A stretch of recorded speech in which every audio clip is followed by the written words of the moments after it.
Hello, today we're going to learn how to do 12 leads on patients in the field, and also we'll give you some tips on how to do it in the hospitals as you guys will be doing your clinicals.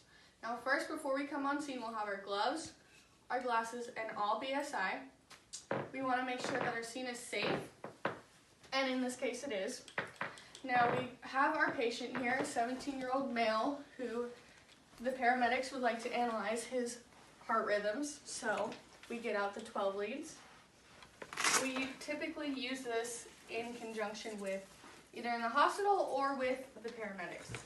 They'll have us put on the leads for them while the paramedics will analyze most of the rhythms, although you will learn in another video how to analyze basic EKG rhythms, heart rhythms. So first we'll start with our limb leads, which are typically the colored ones. So first, we start with our limb leads, which are typically the colored ones.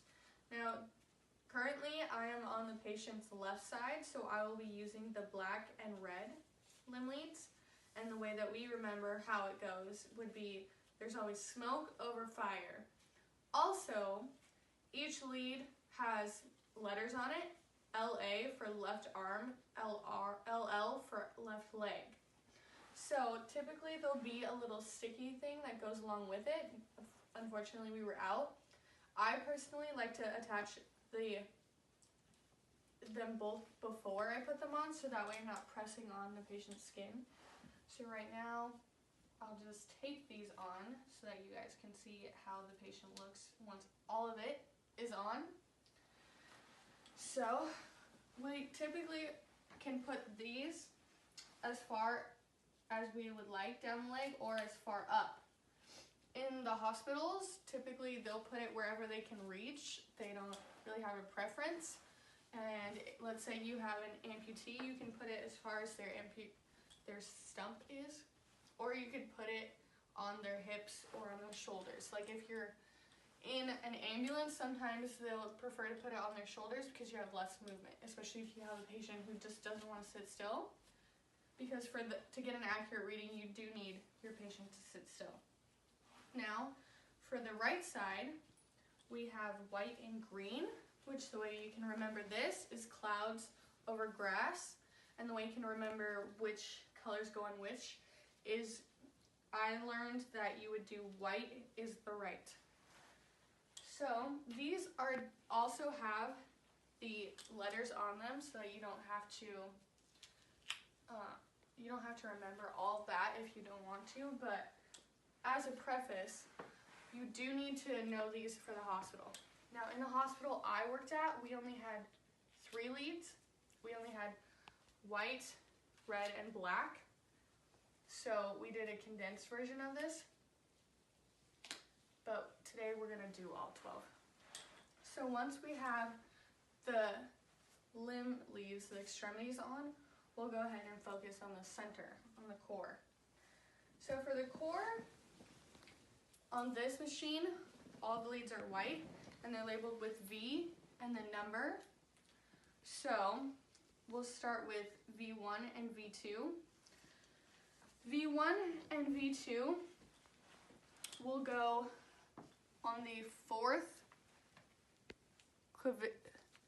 intercostal space, which you count down 1, 2, 3, 4, and they'll go bilaterally on each side of the sternum. So we'll put V1 on this side,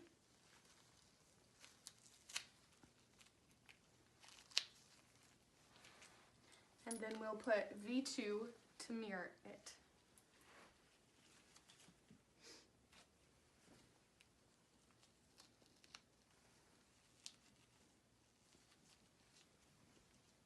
Now, we skip V3 and we'll go to V4 because that will make our lives easier in a minute. I'll show you what I mean by that. We find V4, and then we go to the 5th intercostal space, mid-clavicular line. Now, the easiest way to find that, especially when you're in an emergency situation, is you would go approximately right below your patient's nipple.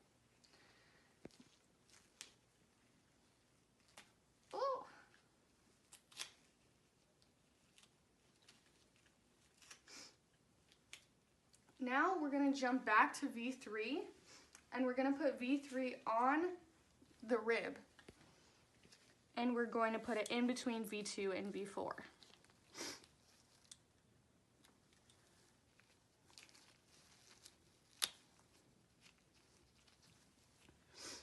Now we're going to go in with V6 because it's always easier to do your even numbers first. So V6 will be mid-axillary, 5th intercostal space. So it's going to be on the same plane as V4. Just in the middle of their armpit, mid-axillary.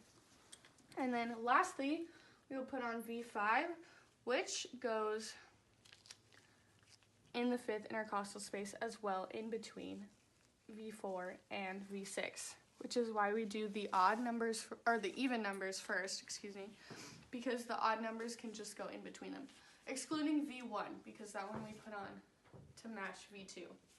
So now that we have all these on, typically we would be able to get a reading from them on a machine, but we won't be able to today because we don't have the proper stickies, but you would turn them on, you wait for the machine to power up, and then you're able to read it. Now, unfortunately, he has no pulse, which is what, or no electrical rhythm, which is what our machine is telling us. It's telling us asystole, which means it's flatlining, and that is because it can't read it at all. And so things are a little different in the hospitals. As I explained earlier, they don't typically do all 12 unless they're doing an EKG. So they'll do the 2 and the 3. Some additional information that we would like to give to you guys is how to deal with patients in wheelchair, how to do the leads on women, especially older women. So for the wheelchair, you might not be able to do their legs as well and their arms, so instead we'll put them on each hip instead of each leg, and then we'll do each shoulder, because you can still get an accurate reading from those positions. And also, when you're dealing with women, you might have to move their breast out of the way in order to place the leads properly. So the way that you should do that is take a gloved hand, take the back of your hand, and push up on the bottom of their breast to access that area. You always want to try to stay away from the nipple, especially on very conservative patients. Even maybe fold their gown under so that you're not actually touching breast tissue, as long as you can still see where you need to be, because that's the most important thing.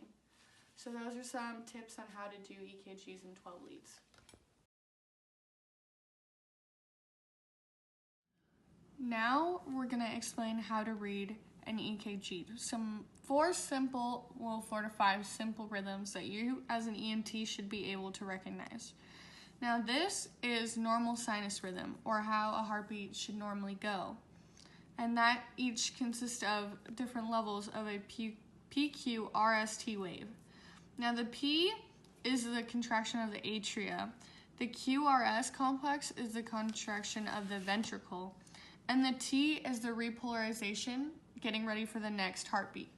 The way that the heart beats is because of the electrical impulses, which you guys have learned, which happen because of the different polarization of the cells in the heart as it goes through each beat, which is why you have this rest wave.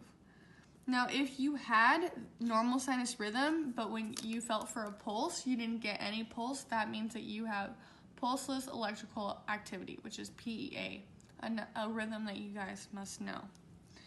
Now, we're going to move on to our next rhythm, which is VFib, which also known as ventricular fibrillation. This is characterized by small waves that are unorganized, as in this section doesn't look the same as this section, which is specific to this. Now you can have coarse VFib, which would be this little bits, or you could have, well, no, this would be coarse, this would be fine, and this is just, VFib is just the ventricles are just shaking instead of pumping. So it's unorganized and inefficient to pump blood.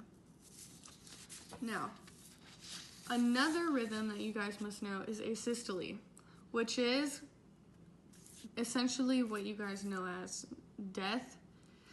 There's no electrical activity, there is no pulse. So essentially you need to be doing CPR on this patient until you can get electrical activity again or a pulse. You can get ROSC, which is return of spontaneous circulation, but you cannot do that by using your AED because this is not a shockable rhythm because there is no electrical activity to shock. So if you were to shock a patient like this, you'd just be frying heart tissue. You wouldn't be doing anything to revive the patient. Our last rhythm that we're going to talk about is VTAC, which is characterized by big waves and they are uniform. Now, the only way you can shock VTAC is if there's no pulse. So if you feel the patient's carotid or distal pulses and you don't feel anything, that's a shockable rhythm, and that's something that your AED will recognize as something that they can shock. Now, it can look differently, as you see examples here, but mostly it's characterized by uniform waves that are very large and are lacking the basic PQRST complexes. Now, the two shockable rhythms that you guys have would be VFib and VTAC without a pulse. And that is all we have for you today.